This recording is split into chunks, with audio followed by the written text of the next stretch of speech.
अब बात करते हैं किसानों की। दिल्ली की सीमाओं पर किसान पिछले 74 दिनों से डटे हुए हैं।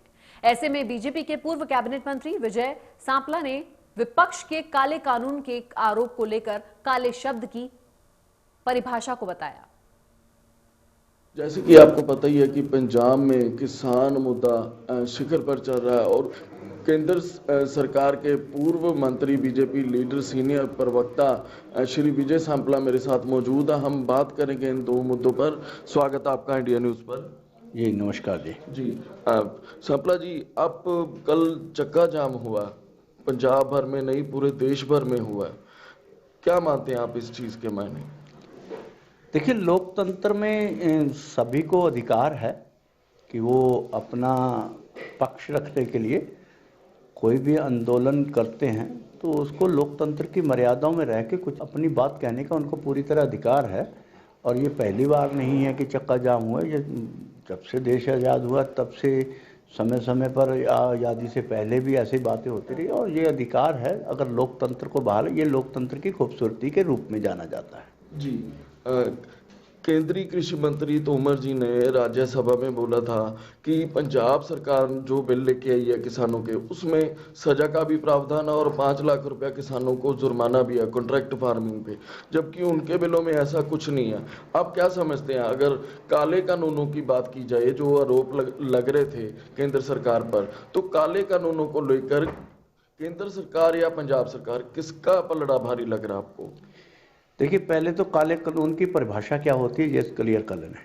अगर किसान को सजा हो सकती है और वो काला कानून है, या वो जिसमें किसान को सजा नहीं हो सकती उसको काला कानून कहेंगे। उसमें जिसकी जमीन किसान की हड़प की जा सकती है उसको काला कानून कहेंगे, या जिसमें किसान की जमीन के ऊपर कोई आंख उठा कर भी नहीं देख सकते उसको काला कानून कहेंगे।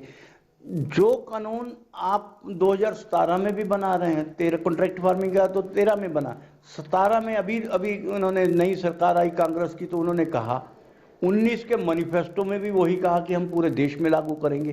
तो ये करने के बाद वही अगर पार्टियां करें और उसमें जो कमियां पेशियां थी इस कानूनों में वो भी क्लियर की गई हैं, तो काला कानून तो जो इन्होंने बनाए थे, जो इनकी मंशा थी, उस पे इनको करने नहीं दिया। और काला कानून जिसको कह रहे हैं, काले कानून को संशोधन किया गया और वो जो थे वो काले कानून थे। आज जो कराया वो किसानों की पूरी तरह हित में बनाए गए। अगर क्लॉज बाय क्लॉज भी देखेंगे और तीनों अगर इनके पंजाब सरकार के जो है वो अपने बिल एक्ट सामने रखेंगे तो आपको अंतर स्पष्ट नजर आएगा और फिर तय करें कि काला कानून क्या होता है। जी, आपको क्या लगता है ये जो आंदोलन है ये पंजाब के साथ ही जुड़ा हुआ है या और भी राज्य हैं इसमें शामिल है?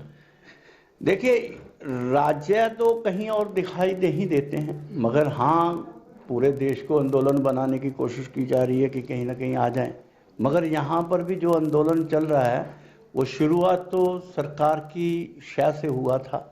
आज इसका खमियाजा बाद में भुगतना पड़ा था, तो इनको कांग्रेस को ही भुगतना पड़ा था और आज भी वही परिस्थितियां आ गई हैं। अब इनके बस में नहीं रहा।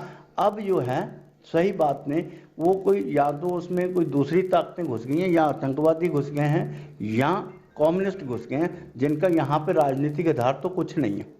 इन्होंने सब कुछ कांग्रेस ने या अकालियों ने उनको दिया है, अपना हाथ का भी उनको दे दिया और आज ये पछता रहे हैं कि उनके पास भी हाथ में कुछ नहीं रहा।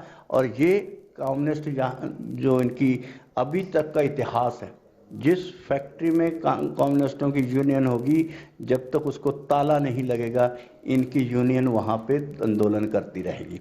इसकी बहुत बड़ी मिसाल महाराष्ट्र की टेक्सटाइल यूनियन के कारण तबाह हुआ, बंगाल तबाह हुआ, केरला तबाह हुआ, ये हमारे पास बहुत सारी मिसाल्स हैं। और आज इनको इसीलिए कोई मुंह नहीं लगाता और इस किसान आंदोलन के इस आड़ में वो अपनी राजनीतिक रोटियां सेकने की कोशिश कर रहे हैं। शुक्रिया सांपला जी। ये थे पूर्व केंद्रीय मंत्री विजय सांपला जी। यह मौजूदा समय में अनुसूचित जाति सेल के चेयरमैन भी हैं और पूरे भारत में ये अनुसूचित जाति से संबंधित लोगों की समस्याएं और उनका हल भी कर रहे हैं। और इनका कहना है कि राजनीति में जो बीजेपी है, आने वाला भविष्य बीजेपी का है। किसान आंदोलन के बारे में भी इन्होंने खुलकर विचार पेश किए। कैमरामैन